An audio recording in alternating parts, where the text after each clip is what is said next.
Hi, I'm Colin. I'm 15 years old and I'm restoring a SAAB.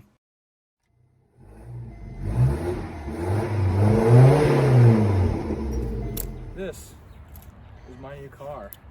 It was once owned by a man named Larry Bolton, who recently passed, and his son Steve decided that to carry on the car's legacy, he'd give it away to somebody to find the right owner, and I was lucky enough to be that owner. Now, many of you might see a beaten down old SAAB 1986 SPG, but what I see is opportunity.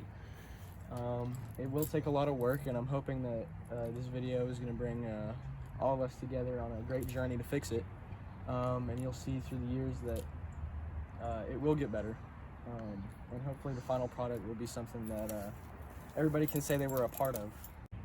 Now, you might see a beaten old car again, but my dad has done this exact same restoration, and it was a lot worse than this. I know through watching him that it's possible, and I'm going to bring you guys along on this journey every step of the way. You guys will be in the shop with me, watching all the trials and all the difficulties that I experience. And for those of you like me who are just starting to learn how to build a car, you will learn how to fix these things with me and hopefully take away something as I learn it too. So now we're going to hit the road, and we'll see you when we're home. Here's some photos of the insides just so you can see what we're working with. Under the hood, the car was meticulously maintained and it was often serviced. Now on the interior, you can see the condition start to slip a little bit. There was a jacket over the seat just because there was a giant gash in the stitching that was showing a lot of foam. And the dash was badly cracked, the carpets were worn, and underneath the floor had rust spots that could go all the way through. The cleanest part of the interior that we noticed was probably the trunk. The lining was perfect. The trunk seal was actually exactly how it was supposed to be. It wasn't worn whatsoever. The carpeting and the lining on the inside of the truck was perfect. Now, my car, being a 1986 SPG, is happily equipped with a 2-liter 16-valve turbocharged engine, which sits on an Eager Autobahn transmission, which rightfully creates a comfortable amount of torque and horsepower. Now, this jargon might not mean much to someone who, just like me, was starting out on cars, but the car simply spoke for itself.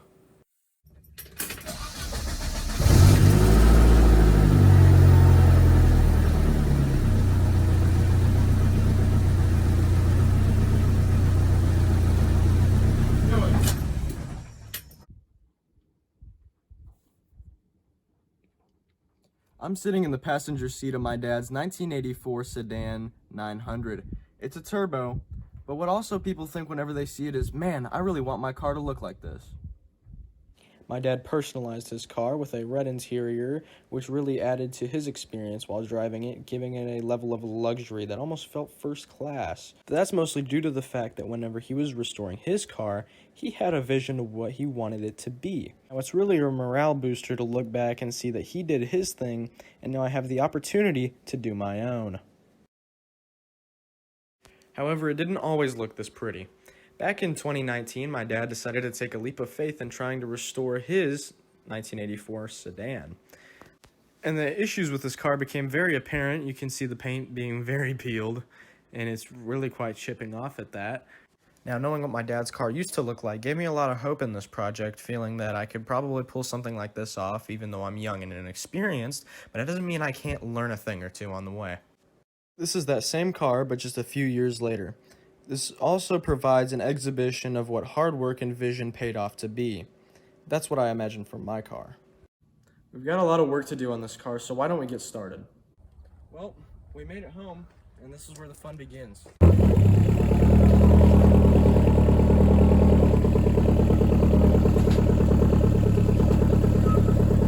After we unloaded the car off the trailer, we realized that the doors and the trunk didn't work, so we had to come up with solutions to fix them. So there's an issue with this door here, and the lock is depressed, so we can't get into it very easily or at all. So now we're inside the car. The door handle doesn't work. The door lock won't go up and down, so we gotta find a way to fix it. So now we're gonna come up with an easy solution, and you know what they say about WD-40? If it doesn't work and it's supposed to, then use it, and if it's supposed to work and it doesn't, use duct tape. So now we're gonna use the easy solution. So I let it soak for a minute, and the door handle popped out. Let's see if it works. So now we can see that it doesn't work. So now we can run around the car and check the lock again and see if we can make it work.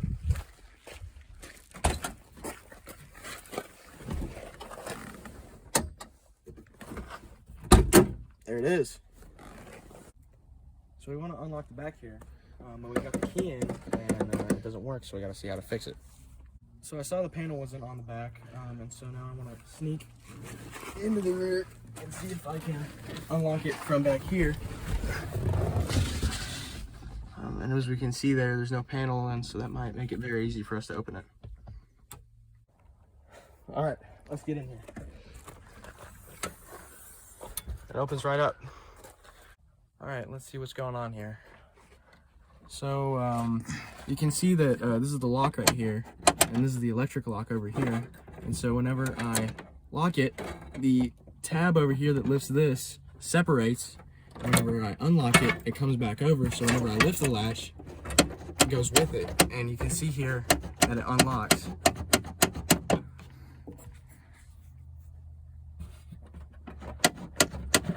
So these struts right here came apart, and what I did was I put a little tab right here on the lock tumbler to make sure it didn't come apart whenever I pressed on it. And so what happened now is that it fixed itself completely. And so hopefully this is a solution for anybody else that has this problem. In this next segment, I'm going to show you exactly how I fought the rust at the bottom of my trunk and why it's important to clean out your drains. So we've opened up the trunk back here, and we've noticed that there's a little bit of rust. But first we want to take an awl and clear the drains, and you just kind of want to clear it from facing away from the car. You just want to make sure that that's all clear.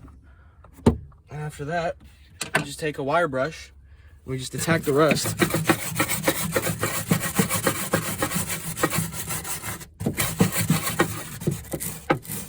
And then after we do that, we apply Permatex. And so now that I've got it brushed, I'm going to use what my dad uses. It's Permatex Rust Treatment. It's a converter that turns rust into a primer. So we're just going to apply a little bit of it on some of the bad spots here. I think that corner would be good.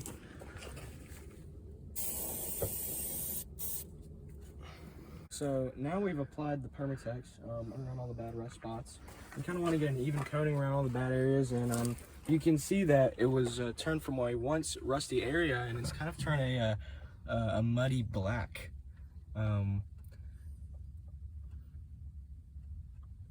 And those are just some of the conditioning repairs that we have to do to my car, and we'll continue that on the next episode.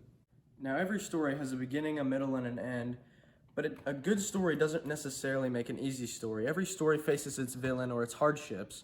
Now, I can tell you after facing a catastrophic event with my car, there are absolutely some hardships to come along with, and that's why I'm hoping you guys will follow me along with this journey so that you guys can see how I got through it, and we can get through it together. Now, I know the question that everybody's asking now is that why do we need to know all this? What's the purpose behind this channel? What are we following here? And I really want to provide you guys with a story and a journey, but beyond that, I want to document my progress with this car, where I was back then and where I am today. And I think it's important that we spread that knowledge around. If you guys have a moment, I'd really appreciate it if you guys would, leave tips in the comments or share your thoughts or opinions with me, how I can make this show better, or just by leaving a like or sharing this to other people. It really helps, and every little bit counts, and I'm really glad that we're doing this together.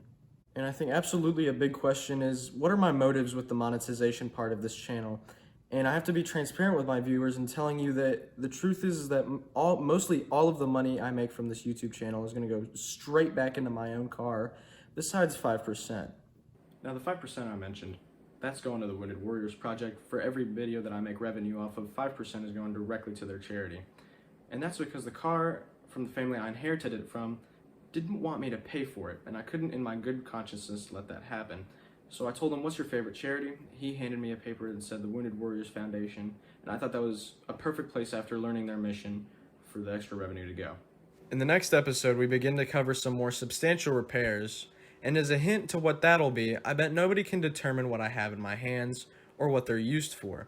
If you think you know what it is, make sure you leave a comment.